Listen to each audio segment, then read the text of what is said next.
Hello dear students, let's continue the discussion on important chapter atoms. ನೋಡಿ ಈ ಒಂದು chapter ಅಲ್ಲೂ ಕೂಡ ನಿಮಗೆ ಮಿನಿಮಮ್ 3 ಕ್ವೆಶ್ಚನ್ಸ್ ಪ್ರತಿ ಇಯರ್ ಕೇಳ್ತಿದ್ದಾರೆ. ಹಾಗಾಗಿ ಈ ಸಿನಾಪ್ಸಿಸ್ ನಿಮ್ಮ ಎಕ್ಸಾಮಿನೇಷನ್ ಗೆ ತುಂಬಾನೇ ಇಂಪಾರ್ಟೆಂಟ್ ಆಗಿರುತ್ತೆ.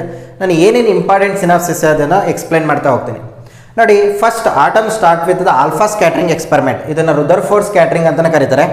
ಈ ಆಲ್ಫಾ ಸ್ಕ್ಯಾಟರಿಂಗ್ ಎಕ್ಸ್ಪೆರಿಮೆಂಟ್ ಅಲ್ಲಿ ತುಂಬಾ ಇಂಪಾರ್ಟೆಂಟ್ ಆಗಿರತಕ್ಕಂಥದ್ದು what are the merits of alpha scattering experiment ಅಥವಾ ರುದರ್ಫೋರ್ಡ್ ಆಲ್ಫಾ ಸ್ಕ್ಯಾಟರಿಂಗ್ ಎಕ್ಸ್ಪೆರಿಮೆಂಟ್ ಏನನ್ನ ಎಕ್ಸ್ಪ್ಲೈನ್ ಮಾಡ್ತಾ ಇದೆ. First one it explain back scattering ಅಂದ್ರೆ some of the alpha particles ಏನಾಗುತ್ತೆ ನ್ಯೂಕ್ಲಿಯಸ್ಗೆ ಹಿಟ್ ಮಾಡಿಬಿಟ್ಟು ಈ ರೀತಿ ಬ್ಯಾಕ್ ಸ್ಕ್ಯಾಟರಿಂಗ್ ಆಗುತ್ತೆ, ಇದನ್ನ ಎಕ್ಸ್ಪ್ಲೈನ್ ಮಾಡ್ತು. Second one alpha scattering explain the positive charged nucleus at the centre of the atom. Atom ಅಲ್ಲಿ ಸೆಂಟರ್ ಅಲ್ಲಿ ನಮಗೆ ಪಾಸಿಟಿವ್ ಚಾರ್ಜ್ ಕಾನ್ಸಂಟ್ರೇಟ್ ಆಗಿರುತ್ತೆ, ಹೈಲಿ ಡೆನ್ಸ್ಡ್ ಪ್ಯಾಕ್ಡ್. ಸೊ ಇದನ್ನ ಯಾವುದೋ ಆಲ್ಫಾ ಸ್ಕ್ಯಾಟರಿಂಗ್ ಎಕ್ಸ್ಪೆರಿಮೆಂಟ್ ಎಕ್ಸ್ಪ್ಲೈನ್ ಮಾಡ್ತು.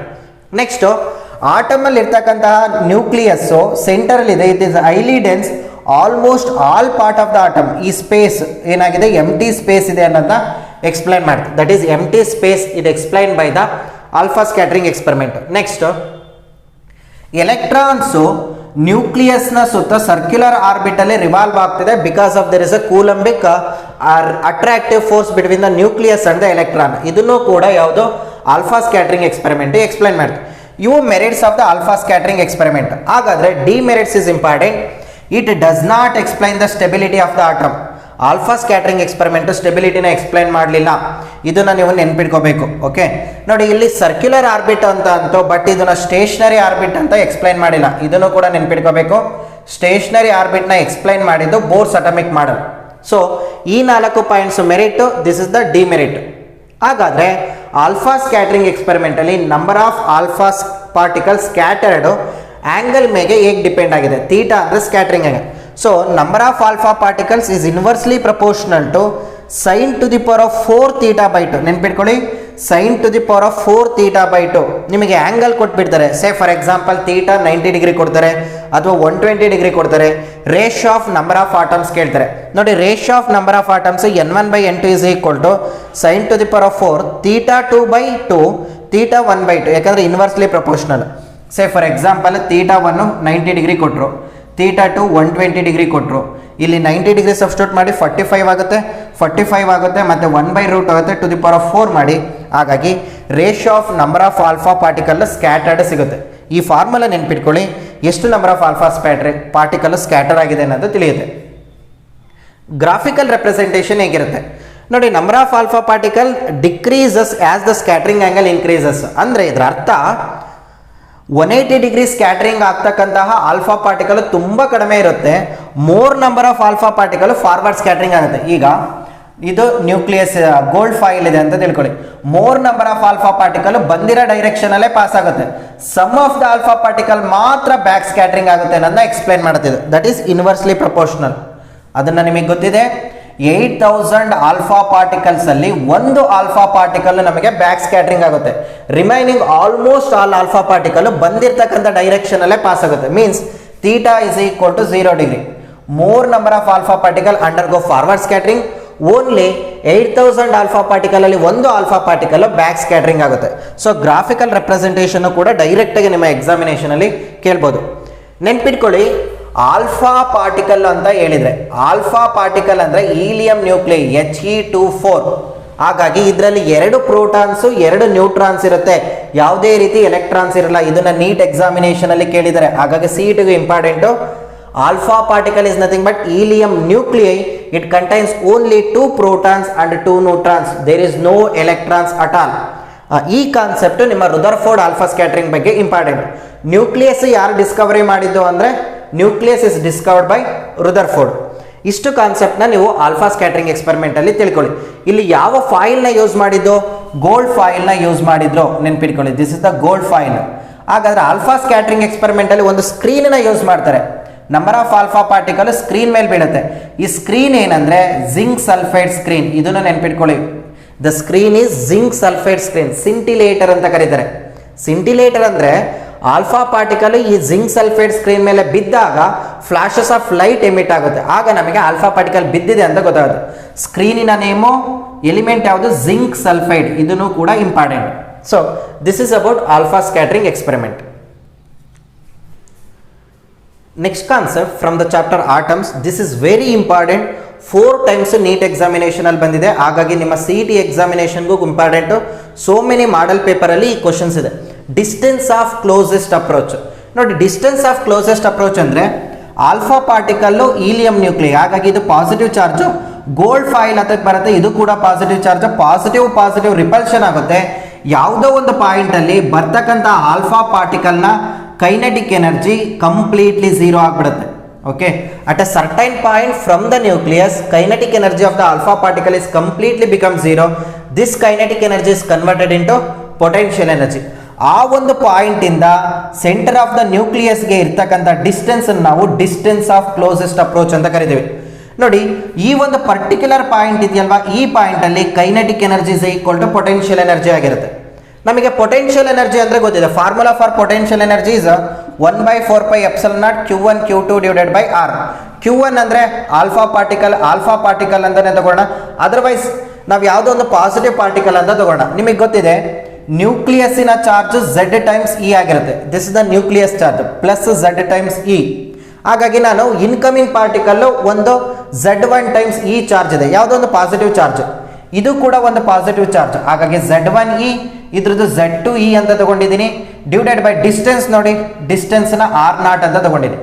ಈ ಫಾರ್ಮುಲಾ ಕೂಡ ನೆನ್ಪಿಟ್ಕೊಳ್ಳಿ. ಕೈನೆಟಿಕ್ ಎನರ್ಜಿ ಯಾವ ರೀತಿ ರಿಲೇಟ್ ಆಗಿದೆ. ಕೈನೆಟಿಕ್ ಎನರ್ಜಿ ಕೊಟ್ಬಿಡ್ತಾರೆ ಡೈರೆಕ್ಟಾಗಿ, R0ನ ಕ್ಯಾಲ್ಕುಲೇಟ್ ಮಾಡೋಕ್ಕೆ ಹೇಳ್ತಾರೆ. ಓಕೆ, ಹಾಗಾಗಿ ಈ ಫಾರ್ಮುಲಾ ಕೂಡ ನಿಮ್ಮ ಎಕ್ಸಾಮಿನೇಷನ್ಗೆ ಇಂಪಾರ್ಟೆಂಟ್.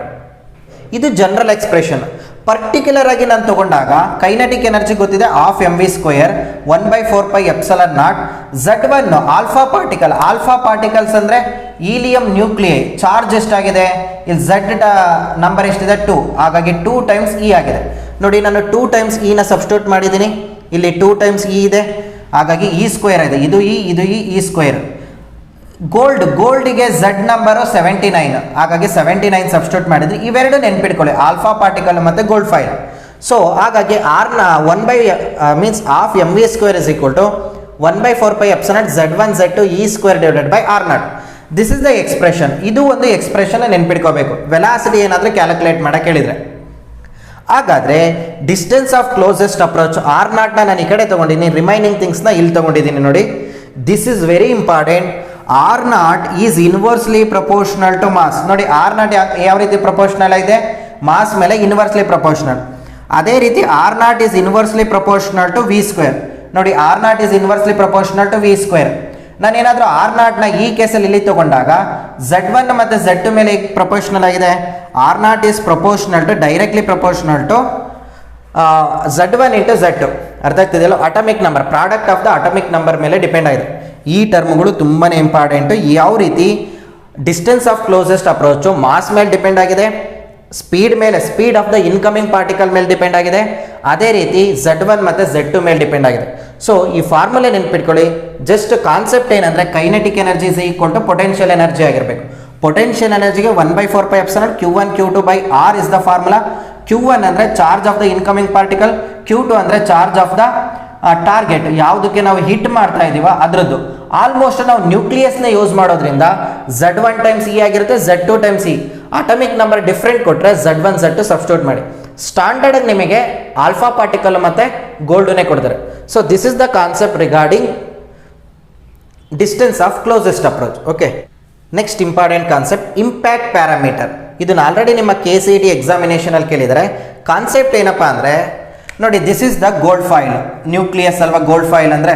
ಇಲ್ಲೊಂದು ಆಲ್ಫಾ ಪಾರ್ಟಿಕಲ್ ಈಗ ಬರ್ತಾ ಇದೆ. ಇದು ನ್ಯೂಕ್ಲಿಯಸ್ ಫೋರ್ಸ್ ಆಫ್ ರಿಪಲ್ಷನ್ ಆಗುತ್ತೆ, ಬಂದಿರತಕ್ಕಂಥ ಆಲ್ಫಾ ಪಾರ್ಟಿಕಲ್ ಇದೇ ಡೈರೆಕ್ಷನ್ ಹೋಗುತ್ತೆ. ಸೊ ಇದು ಸೆಂಟ್ರಲ್ ಲೈನ್. ಈಗ ಇಲ್ಲಿ ಬರ್ತಾ ಇದೆ ಅಂತ ತಿಳ್ಕೊಳ್ಳಿ, ಆಲ್ಫಾ ಪಾರ್ಟಿಕಲ್ ಇಲ್ಲಿ ಬಂದಿರೋದೇನಾಗುತ್ತೆ, ಇದರಿಂದ ಫೋರ್ಸ್ ಆಫ್ ರಿಪಲ್ಷನ್ ಸ್ವಲ್ಪ ಕಡಿಮೆ ಇದೆ, ಈಗ ಡಿಫ್ಲೆಕ್ಟ್ ಆಗುತ್ತೆ. ಇಲ್ಲಿ ಬಂದಿರತಕ್ಕಂಥ ಆಲ್ಫಾ ಪಾರ್ಟಿಕಲ್ ಹೀಗೆ ಹೋಗುತ್ತೆ. ನೋಡಿ, ಈ ಒಂದು ಡಿಸ್ಟೆನ್ಸ್ ಇದೆಯಲ್ವಾ, incoming alpha particle to the central line of the nucleus, ಈ ಡಿಸ್ಟೆನ್ಸನ್ನು ನಾವು ಡಿಸ್ಟೆನ್ಸ್ ಆಫ್ ಕ್ಲೋಸೆಸ್ಟ್ ಅಪ್ರೋಚ್ ಅಂತ ಕರಿತೀವಿ. ಈ ಆಲ್ಫಾ ಪಾರ್ಟಿಕಲ್ ಇದು ಡಿಸ್ಟೆನ್ಸು, ಈ ಆಲ್ಫಾ ಪಾರ್ಟಿಕಲ್ಗೆ this is the distance of closest approach. So ನೋಡಿ, ಹೀಗೆ ಹೆಡ್ ಆನ್ ಕೊಲಿಷನ್ ಆಗ್ತಕ್ಕಂಥದ್ದು, ಡೈರೆಕ್ಟಾಗಿ ಇಟ್ಟಾಗ್ತಕ್ಕಂಥ ಆಲ್ಫಾ ಪಾರ್ಟಿಕಲ್ಗೆ ಇಂಪ್ಯಾಕ್ಟ್ ಪ್ಯಾರಾಮೀಟರ್ 0 ಆಗಿದೆ. ನೋಡಿ, ಯಾವುದೇ ರೀತಿ ಪರ್ಪೆಂಡಿಕ್ಯುಲರ್ ಡಿಸ್ಟೆನ್ಸ್ ಇಲ್ಲ. So for head on collision ಇದನ್ನು ನಾವೇನಂತ ಕರಿತೀವಿ, theta is equal to 180 degree. Back scattering ಆಗುತ್ತಲ್ವಾ, ಹಿಂಗೆ ಬಂದಿರ್ತಕ್ಕಂಥ ಆಲ್ಫಾ ಪಾರ್ಟಿಕಲ್ ವಾಪಸ್ ಹೋಗುತ್ತಲ್ವಾ, ಆಗ ಥೀಟಾ ಏನಾಯಿತು, 180 ಡಿಗ್ರಿ ಆಯಿತು. ಈ theta is equal to 180 degree ಆದಾಗ ಇಂಪ್ಯಾಕ್ಟ್ ಪ್ಯಾರಾಮೀಟರ್ 0 ಇರುತ್ತೆ. This is very important. For head on collision or scattering angle is equal to 180 degree, impact parameter is 0. ನೋಡಿ, ಇಲ್ಲಿ ಹೋಗ್ತಕ್ಕಂಥ ಆಲ್ಫಾ ಪಾರ್ಟಿಕಲ್ ಸ್ಕ್ಯಾಟರ್ ಆಗಿಲ್ಲ, theta is equal to 0 degree, ಆಗ impact parameter ಏನಾಯಿತು, ಜಾಸ್ತಿ ಆಯಿತು. ಫಾರ್ವರ್ಡ್ ಸ್ಕ್ಯಾಟ್ರಿಂಗಿಗೆ ಇಂಪ್ಯಾಕ್ಟ್ ಪ್ಯಾರಾಮೀಟರ್ ತುಂಬಾ ಜಾಸ್ತಿ ಇರುತ್ತೆ. Okay, B is maximum, this is sorry, B is maximum for forward scattering. Forward ಸ್ಕ್ಯಾಟ್ರಿಂಗಿಗೆ ಇಂಪ್ಯಾಕ್ಟ್ ಪ್ಯಾರಾಮೀಟರ್ ತುಂಬಾ ಜಾಸ್ತಿ ಇರುತ್ತೆ. Theta is equal to 0 degree, B ಏನಾಗಿರುತ್ತೆ, ಮ್ಯಾಕ್ಸಿಮಮ್ ಆಗಿರುತ್ತೆ. Theta is equal to 180 degree, B is equal to 0 ಆಗಿರುತ್ತೆ. ಇದು exactly 0, ಇದು maximum, ಎಷ್ಟಾದರೂ ವ್ಯಾಲ್ಯೂ ಆಗಿರ್ಬೋದು. ಇದ್ರ ಮೇಲೂ ನಿಮ್ಮ ಎಕ್ಸಾಮಿನೇಷನಲ್ಲಿ ಕ್ವಶನ್ಸ್ ಕೇಳ್ತಾರೆ. ಹೇಗೆ ಕೇಳ್ತಾರೆ ಅಂದರೆ, which is not possible incoming alpha ಪಾರ್ಟಿಕಲ್ನ ಡೈರೆಕ್ಷನ್ ಕೇಳ್ತಾರೆ. ನೋಡಿ, ಬಂದಿರ್ತಕ್ಕಂಥ ಆಲ್ಫಾ ಪಾರ್ಟಿಕಲ್ ಈಗ ಸ್ಕ್ಯಾಟರ್ ಆಗಬೇಕು, ಬಂದಿರ್ತಕ್ಕಂಥ ಆಲ್ಫಾ ಪಾರ್ಟಿಕಲ್ ಈಗ ಹೋಗಬೇಕು. ಹಾಗಾಗಿ ಯಾವುದು ಕರೆಕ್ಟ್ ರೆಪ್ರೆಸೆಂಟೇಷನ್ ಅಂತಲೂ ಕೇಳ್ತಾರೆ. ಈ ಥರ ರೆಪ್ರೆಸೆಂಟೇಷನು ನೆನ್ಪಿಟ್ಕೊಳ್ಳಿ. ಈಗ ಬಂದಿರ್ತಕ್ಕಂಥ ಆಲ್ಫಾ ಪಾರ್ಟಿಕಲ್ ಸ್ವಲ್ಪ ಫೋರ್ಸ್ ಆಫ್ ರಿಪಲ್ಷನ್ ಬರುತ್ತೆ, ಈಗ ಹೋಗುತ್ತೆ. ಅದೇ ಈಗ ಬಂದಿರ್ತಕ್ಕಂಥ ಆಲ್ಫಾ ಪಾರ್ಟಿಕಲ್ ಇದಕ್ಕೆ ಇಟ್ಟಾಗಲ್ಲ, ಯಾಕಂದರೆ ಫೋರ್ಸ್ ಆಫ್ ರಿಪಲ್ಷನ್ ಇರುತ್ತೆ. ಹಾಗಾಗಿ ಇದು ಬಂದಿರ್ತಕ್ಕಂಥ ಡೈರೆಕ್ಷನಲ್ಲೇ ಸ್ವಲ್ಪ ಡಿಫ್ಲೆಕ್ಟ್ ಆಗುತ್ತೆ. ಈ ಥರ ಕ್ವಶನ್ಸು ನಿಮ್ಮ ಎಕ್ಸಾಮಿನೇಷನ್ಗೆ ಇಂಪಾರ್ಟೆಂಟ್. ಈ ವ್ಯಾಲ್ಯೂ ನೆನ್ಪಿಟ್ಕೊಳ್ಳಿ. ಫಾರ್ವರ್ಡ್ ಸ್ಕ್ಯಾಟ್ರಿಂಗ್ಗೆ theta is equal to 0 degree, B is maximum. Theta is equal to 180 degree backward scattering, ಆ ಕೇಸಲ್ಲಿ ಬಿ 0 ಆಗಿರುತ್ತೆ. This is called it as a impact parameter. Next very important concept from the atom chapter, Bohr's atomic model. So many questions ನಿಮ್ಮ Bohr's atomic ಮಾಡೆಲಲ್ಲೇ ಬರ್ತಕ್ಕಂಥದ್ದು. ನಾನು main topic explain ಮಾಡ್ತೀನಿ ನೋಡಿ. Bohr's atomic ಮಾಡೆಲಲ್ಲಿ electrons R revolve around the nucleus in a specific orbit. Those orbits we are call it as a stationary orbits. Okay, stationary orbits ಅಲ್ಲಿ electron does not radiates is ಎನರ್ಜಿನ gain ಮಾಡ್ಕೊಳಲ್ಲ, lose ಮಾಡ್ಕೊಳಲ್ಲ. ಈ concept stationary orbit. Next, angular momentum of an electron in the stationary orbit is quantised. Means angular momentum quantised ಆಗಿದೆ ಅಂದರೆ angular momentum is always integral multiple of h/2π. n is equal to 1, 2, 3. Means angular momentum of an electron in the first orbit ಏನಾಗಿರುತ್ತೆ, h/2π ಆಗಿರುತ್ತೆ. Second orbit 2h/2π, third orbit 3h/2π ಆಗಿರುತ್ತೆ. Means 1.5h/2π ಅನ್ನೋ value exist ಇಲ್ಲ ಅಂತ ಹೇಳುತ್ತೆ. So angular momentum ಏನಾಗಿದೆ, conserve ಆಗಿದೆ. ನಿಮಗೆ ಕ್ವಶನಲ್ಲಿ ಏನು ಕೇಳ್ತಾರೆ ಅಂದರೆ, electron n is equal to third ಆರ್ಬಿಟಿಂದ n is equal to first ಆರ್ಬಿಟ್ಗೆ ಜಂಪ್ ಆಗ್ತಾ ಇದೆ. ಹಾಗಾದರೆ what is the angular momentum ಅಂತ ಕೇಳಿ, change in angular momentum. Third orbital angular momentum ಇಷ್ಟು, ಫಸ್ಟ್ ಆರ್ಬಿಟಲ್ ಆಂಗ್ಯುಲರ್ ಮೊಮೆಂಟಮ್ ಇಷ್ಟು. Change in angular momentum formula ಇದೆ, n2 ಅಂದರೆ ಇಲ್ಲಿ ಥರ್ಡ್ ಆರ್ಬಿಟ್ ಕೊಟ್ಟಿದ್ದಾರೆ, ಹಾಗಾಗಿ ಇದು 3. n1 ಅಂದರೆ ಫಸ್ಟ್ ಆರ್ಬಿಟ್, ದಟ್ ಈಸ್ 1, ಹಾಗಾಗಿ h/2π. This is the change in angular momentum. ಈ ಕ್ವಶನ್ನು ಕೂಡ ನಿಮ್ಮ KCET ಎಕ್ಸಾಮಿನೇಷನಲ್ಲಿ ಕೇಳಿದರೆ ಅವರು ಯಾವ ಆರ್ಬಿಟ್ ಕೊಡ್ತಾರೋ ಆ ಆರ್ಬಿಟ್ನ ಸಬ್ಸ್ಟಿಟ್ಯೂಟ್ ಮಾಡಿ. ನೆನ್ಪಿಟ್ಕೊಳ್ಳಿ, n is equal to 2 ಅಂದರೆ ಸೆಕೆಂಡ್ ಆರ್ಬಿಟ್ ಅಂತ ಕರಿತೀವಿ. Second orbit, it is also call it as a first excited state. First excited state we are call it as a second orbit. ಹಾಗಾಗಿ ನೆನ್ಪಿಟ್ಕೊಳ್ಳಿ, second excited state ಅಂದರೆ n is equal to 3. ಈ ಥರ change in angular momentum ಮೇಲೂ ಕೂಡ ನಿಮ್ಮ ಎಕ್ಸಾಮಿನೇಷನಲ್ಲಿ ಕೇಳ್ತಾರೆ. Angular momentum ಅಂದರೆ mvr, ಈ ಫಾರ್ಮುಲಾ ನೆನ್ಪಿಟ್ಕೊಳ್ಳಿ. Angular momentum is nothing but mvr, means mvr is equal to nh/2π. Sometimes ನಿಮಗೆ ರೇಡಿಯಸ್ಸು ವೆಲಾಸಿಟಿ ಕೊಟ್ಬಿಟ್ಟು ಕ್ಯಾಲ್ಕುಲೇಟ್ ಮಾಡೋಕ್ಕೆ ಕೇಳ್ಬೋದು. ಇದು ಫಾರ್ಮುಲಾ ನೆನ್ಪಿಟ್ಕೊಳ್ಳಿ. Linear momentum into perpendicular distance. ಇದು ನೆನ್ಪಿಟ್ಕೊಳ್ಳಿ. ಯಾವುದೇ ಒಂದು ಎಲೆಕ್ಟ್ರಾನ್ ಸರ್ಕ್ಯುಲರ್ ಆರ್ಬಿಟಲ್ಲಿ ರಿವಾಲ್ವ್ ಆಗ್ತಿದೆ ಅಂದರೆ that is circumference of the circular orbit should be equal to n into lambda. n ಅಂದರೆ ನಂಬರ್ ಆಫ್ ವೇವ್ಸ್, ಲ್ಯಾಂಬ್ಡಾ ಅಂದರೆ de Broglie wavelength. Okay, ಈ ಫಾರ್ಮುಲಾ ಕೂಡ ಇಂಪಾರ್ಟೆಂಟ್ ನಿಮಗೆ ಎಕ್ಸಾಮಿನೇಷನಲ್ಲಿ.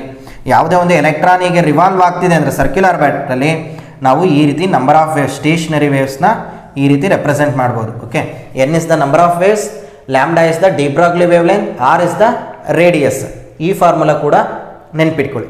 Okay, this is very important for your examination. Next concept that is Bohr's atomic ಮಾಡೆಲಲ್ಲಿ very very important. ಹಾಗಾದರೆ electron stationary ಆರ್ಬಿಟಲ್ಲಿ revolve ಆಗ್ತಿದೆ ಅಂದರೆ ಎನರ್ಜಿನ loose ಮಾಡ್ಕೊಳಲ್ಲ ಅಥವಾ ಗೈನು ಮಾಡ್ಕೊಂಡಿಲ್ಲ. ಹಾಗಾದರೆ ಯಾವ ಟೈಮಲ್ಲಿ ಎನರ್ಜಿನ ಲೂಸ್ ಮಾಡ್ಕೊಳತ್ತಂದರೆ when an electron jumps from higher energy level to lower energy it loses its energy. ಹಾಗಾದರೆ ಎಷ್ಟು ವೇವ್ ಲೆಂತ್ನ ಅಥವಾ ವೇವ್ ಲೆಂತ್ ಅಥವಾ ಫ್ರೀಕ್ವೆನ್ಸಿನ ಎಮಿಟ್ ಮಾಡುತ್ತೆ ಅಂದರೆ that should be equal to the energy difference between the energy levels. ಇಲ್ಲಿ E2 minus E1 ಆಗಿರಬೇಕು ಅಂತ ಇಲ್ಲ.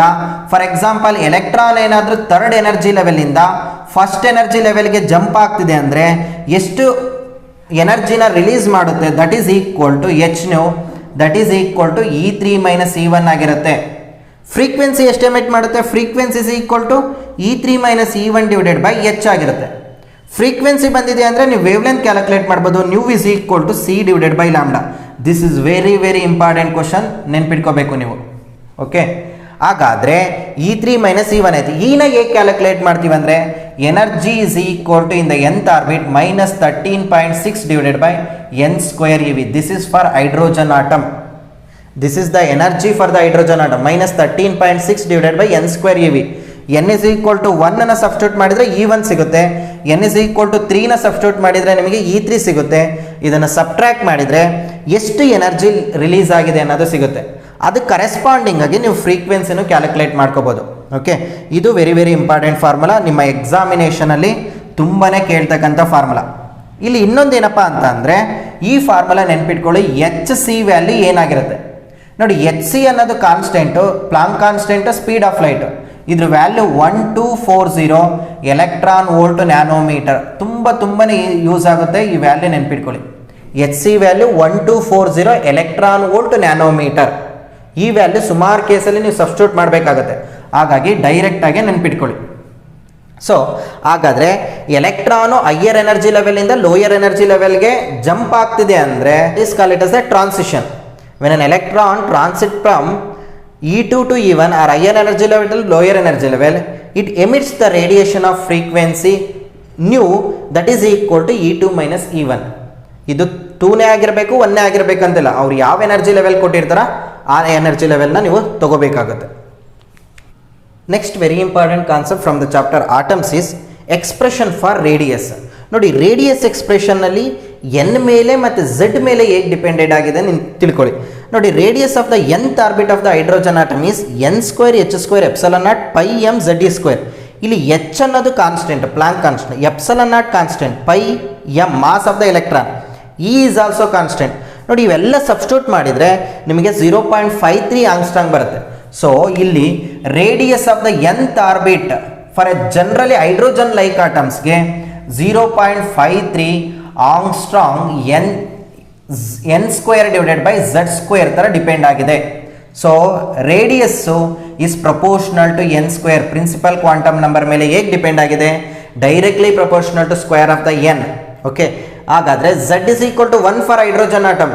ನೀವು ಹೈಡ್ರೋಜನ್ ಆಟಮ್ ಬದಲು ಬೇರೆ ಯಾವುದಾದ್ರೂ ಕೇಳಿದರೆ, ಸೆಟ್ ಡ್ಯೂಟರಾನ್ ಆಟಮ್ ಕೇಳಿದ್ರು ಅಂತ ತಿಳ್ಕೊಳ್ಳಿ. ಡ್ಯೂಟರಾನ್ ಆಟಮ್ಗೂ Z is equal to 1. Helium atom, okay, helium ನಾವು ಎಚ್ ಇ ಪ್ಲಸ್ ಅಂತ ಬರೀಬೇಕು. ಈಲಿಯಂ 2, ಈಲಿಯಂ 2ಗೆ ಝೆಡ್ ಇಸ್ ಈಕ್ವಲ್ ಟು ಏನಾಗಿರುತ್ತೆ? 2 ಆಗಿರುತ್ತೆ. ಲೀಥಿಯಂ ತೊಗೊಂಡಾಗ 3, ಝೆಡ್ ಇಸ್ ಈಕ್ವಲ್ ಟು 3ನ ಸಬ್ಸ್ಟಿಟ್ಯೂಟ್ ಮಾಡಬೇಕಾಗತ್ತೆ. ಓಕೆ, ಈ ರೀತಿ ನೀವೇನು ಮಾಡಬೇಕು, ಝೆಡ್ ವ್ಯಾಲ್ಯೂ ಚೇಂಜ್ ಆದಂಗೆ ರೇಡಿಯಸ್ ಕೂಡ ಚೇಂಜಸ್ ಆಗುತ್ತೆ. This is the expression, general expression for the radius. ಈ ವ್ಯಾಲ್ಯೂ ಇದೆ ನೋಡಿ. ಈಗ hydrogen ಆಟಮ್ಗೆ Z is equal to 1 substitute ಮಾಡಿ n is equal to 1 substitute ಮಾಡಿದರೆ ನಮಗೆ R1 ಸಿಗುತ್ತೆ. Okay, that is the radius of the first orbit of the hydrogen atom. ಆ ವ್ಯಾಲ್ಯೂನ ನಾವು ಎ ನಾಟಿಂದ ನೊಟೇಟ್ ಮಾಡ್ತೀವಿ. That is equal to 0.53 angstrom. ಇದನ್ನು ನಾವು ಬೋರ್ ರೇಡಿಯಸ್ ಅಂತ ಕರಿತೀವಿ. Radius of the first orbit of the hydrogen atom is call it as a Bohr radius. ಈ ವ್ಯಾಲ್ಯೂನ ಡೈರೆಕ್ಟಾಗಿ ಕೇಳೋ ಚಾನ್ಸಸ್ ಇದೆ. ಓಕೆ, ಇದ್ರ ಬಗ್ಗೆನೂ ನಾನು ಇಲ್ಲಿ ಬರ್ತೀನಿ. ಹಾಗಾಗಿ ನೋಡಿ, ರೇಡಿಯಸ್ಸು n ಸ್ಕ್ವೇರ್ ಮೇಲೆ ಡಿಪೆಂಡ್ ಆಗಿದೆ. ನೀವು R1 ಬೈ R2 ತೊಗೊಂಡ್ರೆ ಏನು ಬರುತ್ತೆ? R1 is directly proportional to n1 square by n2 square. So 1 square divided by 2 square, 1:4. ಹಾಗಾಗಿ ರೇಡಿಯಸ್ R1 ಇಷ್ಟು R2 ಇಷ್ಟು R3 ಇಸ್ ಈಕ್ವಲ್ ಟು 1:4:9. ಈ ರೀತಿ ವೇರಿ ಆಗುತ್ತೆ. ರೇಷಿಯೋನ ಕೇಳೋ ಚಾನ್ಸಸ್ಸು ತುಂಬಾ ಇದೆ. R1 ಬೈ R2 ಕೇಳ್ಬೋದು, ಅಥವಾ R1 ಬೈ R3 ಕೇಳ್ಬೋದು. ಅವಾಗ 1:9 ಬರುತ್ತೆ. ಓಕೆ, ಈ ಥರ ಕ್ವಶನ್ಸು ನಿಮ್ಮ ಎಕ್ಸಾಮಿನೇಷನಲ್ಲಿ ಆಲ್ರೆಡಿ ಕೇಳಿದ್ದಾರೆ, ಈಗೂ ಕೇಳೋ ಚಾನ್ಸಸ್ಸು ತುಂಬಾ ಇದೆ. ನೆಕ್ಸ್ಟ್ ನೋಡಿ, this is very important. Bohr's model applicable only for the hydrogen like atoms.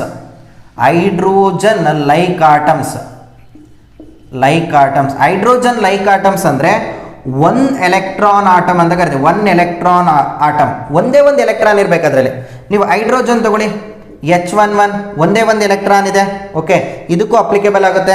ಅದೇ ರೀತಿ ಹೈಡ್ರೋಜನ್ ಆಟಮ್ ಆಯ್ತಲ್ವಾ. ನೀವು ಇನ್ನೊಂದು ಹೀಲಿಯಂ ತಗೊಳ್ಳಿ, ಹೀಲಿಯಮಲ್ಲಿ He2 2 ಎಲೆಕ್ಟ್ರಾನ್ಸ್ ಇದೆ. ಎಷ್ಟು ಪ್ರೋಟಾನ್ಸ್ ಇರುತ್ತೆ ಅಷ್ಟೇ ಎಲೆಕ್ಟ್ರಾನ್ಸ್ ಇರುತ್ತೆ. ಇದು ಪ್ರೋಟಾನ್ ನಂಬರ್ ಹೌದು, ಎಲೆಕ್ಟ್ರಾನ್ ನಂಬರ್ ಹೌದು. 2 ಪ್ರೋಟಾನ್ ಇದೆ.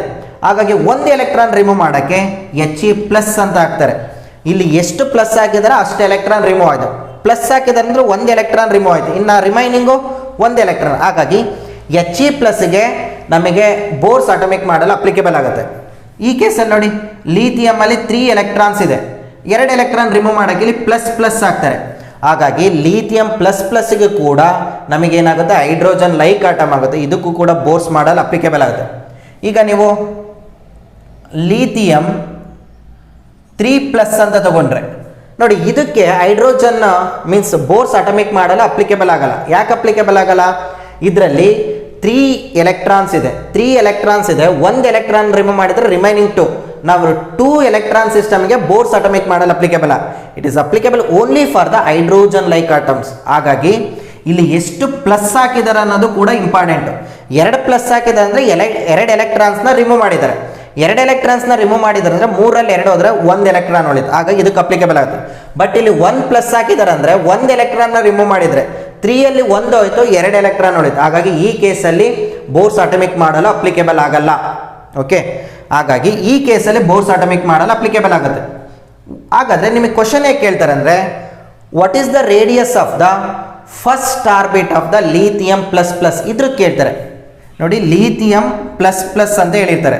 ಲೀಥಿಯಂ ++ ಅಂದರೆ ಇದು ಹೈಡ್ರೋಜನ್ ಲೈಕ್ ಆಟಮ್. ಇದ್ರದ್ದು ಫಸ್ಟ್ ಆರ್ಬಿಟಿನ ರೇಡಿಯಸ್ ಎಷ್ಟು? ರೇಡಿಯಸ್ ಯಾವ ರೀತಿ ಡಿಪೆಂಡ್ ಆಗಿದೆ ನೋಡಿ, ಅಲ್ಲಿ radius is equal to 0.53 angstrom n² z². So first orbit ಅಂತ ಹೇಳಿದರೆ 0.53 × 10⁻⁻10 ಇಂಟು n ಅಂದರೆ n is equal to 1². Z ಲೀಥಿಯಂಗೆ ಎಷ್ಟು? 3. ಹಾಗಾಗಿ 3² ಅಂದರೆ 9. This is the radius of the first orbit of the lithium ++. ಹಾಗಾಗಿ ರೇಡಿಯಸ್ ಡಿಕ್ರೀಸ್ ಆಗ್ತದೆ. Z ನಂಬರ್ ಇನ್ಕ್ರೀಸ್ ಆದಂಗೆ ರೇಡಿಯಸ್ ಡಿಕ್ರೀಸ್ ಆಗ್ತಾ ಹೋಗುತ್ತೆ. ಲೀಥಿಯಮ್ದು ಕೇಳ್ಬೋದು, ಹೀಲಿಯಮ್ದು ಕೇಳ್ಬೋದು. ಮೋಸ್ಟ್ ಪ್ರಾಬಬ್ಲಿ ನಿಮ್ಮ ಎಕ್ಸಾಮಿನೇಷನಲ್ಲಿ 3ನೇ ಕೇಳೋದು ನೆನ್ಪಿಟ್ಕೊಳ್ಳಿ. ಓಕೆ, ಲೀಥಿಯಂ ++, ಹೀಲಿಯಂ ಮತ್ತು H1+. This is about the radius. Radius n ಮೇಲೆ it is dependent on square of the principal quantum number.